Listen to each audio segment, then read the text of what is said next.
अस्सलामुअलैकुम दोस्तों, मेरा नाम अदनान आलम। दोस्तों, बचपन में हर इंसान के कोई ना कोई ख्वाब होते हैं, कोई ना कोई शौक़ होते हैं जिसे वो पूरा करना चाह रहा होता है। बिल्कुल इसी तरह मुझे शुरू से ही फार्मिंग का, जानवरों का शौक़ था। तो इसीलिए वक्तन फ़वक्तन मैं बकरियां, मुर्गियां, खरगोश, बटेरे वगैरह अपने घर में पालता रहता था। लेकिन दोस्तों, क्योंकि शहर में 4-5 मरले के मकान में रहना और इन चीज़ों को पूरा करना मुमकिन नहीं होता, तो हमेशा मैंने नुकसान ही किया। लेकिन शौक़ था। फिर ऐसा मौका मिला कि मेरे पास 1.5 कनाल की जगह थी, वहाँ पे मैं अपना कारोबार कर रहा था। तो साथ मैंने थोड़ी सी जगह थी 3-1 मरले की, वहाँ पे मैंने भाना बना लिया। तो वहाँ पे दोस्तों मैंने अपना जो है ना, यानी बकरियों वगैरह का शौक़ किया, दूध वाले जानवरों का भी शौक़ किया, मुर्गियाँ भी रखी। तो अब भी मैं प्योर देसी असील की ब्रीड पे काम कर रहा हूँ, यानी फार्मिंग अब भी कर रहा हूँ अपने उस शौक़ की बदौलत। तो दोस्तों, यहाँ पे मैं कहना ये चाह रहा था, मेरा अपना फेसबुक पे एक ग्रुप है ब्रीडर बकरे के नाम से। तो उसमें तकरीबन 70-75 हज़ार मेंबर हैं। तो ग्रुप होने की वजह से दोस्तों मुझे ये रियलाइज़ हुआ कि हमारे जो ओवरसीज़ पाकिस्तानी हैं, जो बाहर जाके काम करते हैं, उनमें से बहुत सारे लोग फार्मिंग में इंटरेस्ट है। किसी को डेयरी फार्मिंग का शौक़ है, किसी को वच्छा और कट्टा की फार्मिंग का शौक़ है, किसी को गोट फार्मिंग का शौक़ है। तो बहुत सारे ओवरसीज़ पाकिस्तानी क्योंकि वहाँ पे पैसा कमा रहे होते हैं और उनका ये ख्वाब होता है कि वो वापस पाकिस्तान आके किसी न किसी कारोबार में इन्वॉल्व हो जाएं, मुंसलिक हो जाएं। तो वो इसी हवाले से अक्सर किसी न किसी से बात होती रहती है।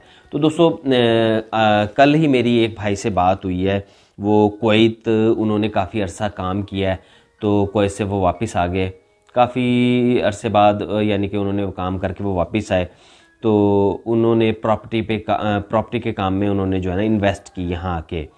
लेकिन दोस्तों, हमारे जो यहाँ के आम पाकिस्तानी हैं, वो ये देखते हैं कि ये बाहर से कमा के आया हुआ है, तो वो उसकी कोशिश होती है किसी तरह इसकी जो जमा पूंजी है उसको हासिल कर लिया जाए। तो उसके साथ भी बिल्कुल ऐसा हुआ।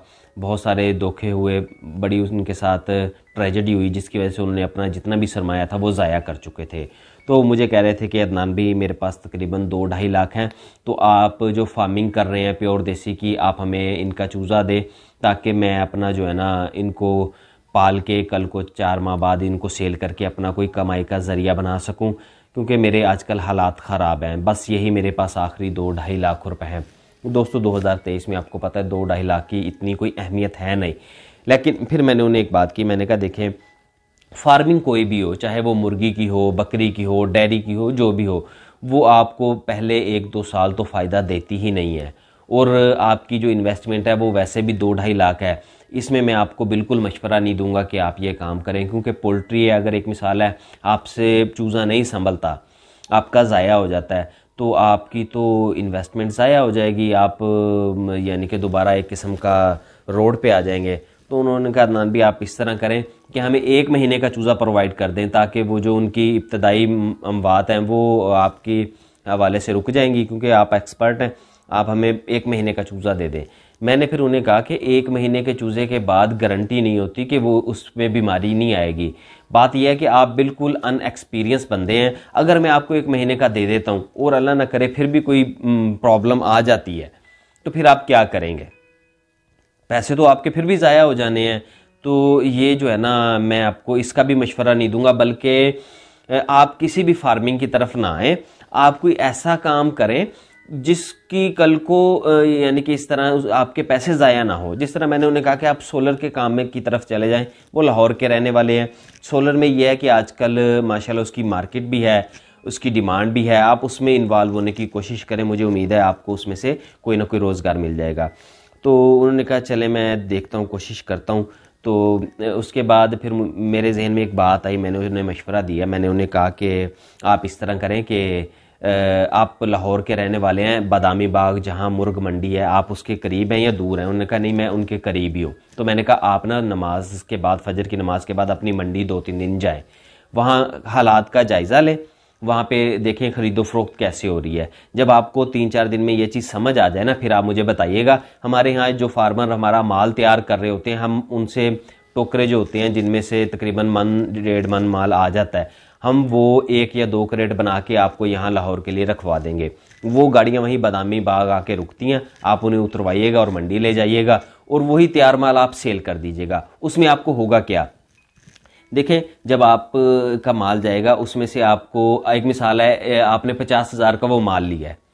अच्छा, वो आपका या तो आपको 2-4 हज़ार नफ़ा दे जाएगा या 2-4 हज़ार नुकसान दे जाएगा। इससे ज़्यादा उसमें आपको नफ़ा नुकसान नहीं होने वाला। तो अगर 2-4-5 हज़ार का उसमें नुकसान हो भी जाता है तो उसमें कोई मसला नहीं है, इतना तो आप बर्दाश्त कर सकते हैं। और अगर आपकी किस्मत में हुआ, अल्लाह ने आपके नसीब में लिखा हुआ, तो आपको, मुझे उम्मीद है कि 2-4-5 हज़ार उसमें से रोज़ी मिलेगी।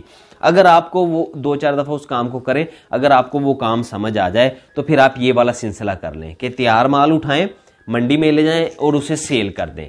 उससे ये होगा कि आपकी ताज़ा इन्वेस्टमेंट भी आपके पास वापस आती रहेगी और आपका नफ़ा भी डेली का डेली आपकी जेब में आता रहेगा। तो ये मैं कहूँगा कि आपके लिए बेस्ट रहेगा। अगर इसमें नुकसान भी होता है तो इतना ज़्यादा नुकसान नहीं होता। 50,000 लगा के आपको 4-5 हज़ार नुकसान होता है तो चलो कोई बात नहीं, आपको वो बर्दाश्त हो जाएंगे। तो ये आपके लिए बेहतर रहेगा। दोस्तों, वीडियो बनाने का मकसद ये था कि हमारे ओवरसीज़ पाकिस्तानी हमेशा पाकिस्तान में आके कारोबार करना चाह रहे हैं, तो उनके लिए हमें कोई ना कोई रास्ता निकालना चाहिए। लेकिन इस टाइम जो हालात हैं पाकिस्तान के 2023 में दोस्तों, वो तो बहुत बुरे हैं। हम किसी को भी ये मशवरा नहीं देंगे कि वो यहाँ आए और कोई कारोबार शुरू करें। और जो लोग उनको ख्वाब दिखा रहे होते हैं कि नहीं आप आ जाएं, इस तरह हो जाएगा, उस तरह हो जाएगा, दोस्तों कभी किसी के भरोसे पे आप काम ना करें, ख़ास तौर पे जिनको आप अच्छी तरह नहीं जानते। क्यों? और दूसरी बात यह है कि अपनी इन्वेस्टमेंट किसी के हाथ में ना दें, अपनी ख़रीदी हुई चीज़ किसी के पास ना रखें। पैसा आपका हो, चीज़ आपके अंडर हो, फिर तो ठीक है। और काम को शुरू करने से पहले मुकम्मल 2 महीने उसमें लग के उस काम को सीख के फिर आप काम में आए। और दोस्तों, अपने जो पीछे के रास्ते हैं, वापस जाने के रास्ते, उन्हें आप बंद ना किया करें। यानी कि 2-3 माह की छुट्टी लेके आएँ, महीना, 1.5 महीना, 2 महीना उस काम को देखें, सीखें, फिर उसको महीना लगा के करें। अगर आपको समझ आए तो आप उसको कंटिन्यू कर दें, अगर ना समझ आए तो आप वापस चले जाएं। क्योंकि किसी भी कारोबार को खड़ा करना इतना आसान नहीं है। कारोबार बहुत मुश्किल से खड़े होते हैं। कम अज़ कम भी अगर कारोबार में कामयाब होना है ना तो 2 साल लगते हैं। 2 साल आपको कोई भी कारोबार नफ़ा नहीं दे रहा होता।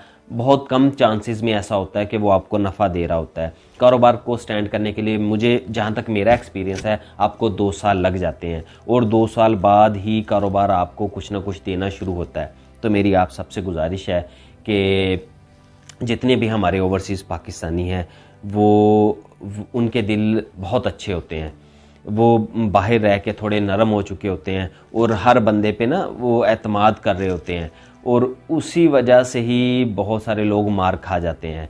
हमारे यहाँ पे जो आम पाकिस्तानी है, उनके लिए तो वो जो है ना एक लॉटरी की मानीद होते हैं कि चलो इनके पास बाहर का पैसा है तो इन्हें फंसाएं और इनसे जो है ना पैसा निकलवाएं। तो आपसे गुजारिश है कि अपना ख्याल रखें और किसी भी कारोबार में आने से पहले ख़ुद उसमें इन्वॉल्व हों 1-2 महीने के लिए। चाहे आपको किसी की मुलाजमत करना पड़े, पैसों से करें या बगैर पैसों के करें, मुलाजमत तो उसके पास करें, उस काम की ऊँच नीच को देखें, फिर आप उस कारोबार में आएँ। बहुत शुक्रिया दोस्तों। अगर वीडियो पसंद आए तो वीडियो को ज़रूर लाइक कीजिएगा और मेरे चैनल को ज़रूर सब्सक्राइब कीजिएगा। और दोस्तों, इस तमाम बातें जो मैंने की हैं, इनके बारे में आपकी क्या राय है, हमें कमेंट बॉक्स में ज़रूर बताइएगा। शुक्रिया।